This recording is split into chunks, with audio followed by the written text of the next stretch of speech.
মা কোনোদিন সমুদ্র দেখেনি, বাবাও কোনোদিন পাহাড়। বিয়ের পর বাবা মাকে দিয়েছিল অভাবের সংসার, আর মা বাবাকে দিয়েছিল সাহস, নিঃশব্দ প্রতিদিনের মতো করে। দিনের শেষে ঘরটা যখন অন্ধকারে ডুবে যায়, বাবা চোখ বন্ধ করে, তার ভেতরে ঢেউ তোলে এক অদেখা সমুদ্র।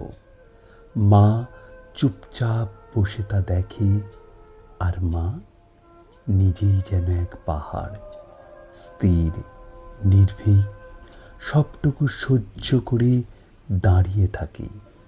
তাদের জীবনে ভ্রমণ নেই, তবুও তারা প্রতিদিন ঘুরে আসে একজন সমুদ্রে আর একজন পাহাড় হয়ে।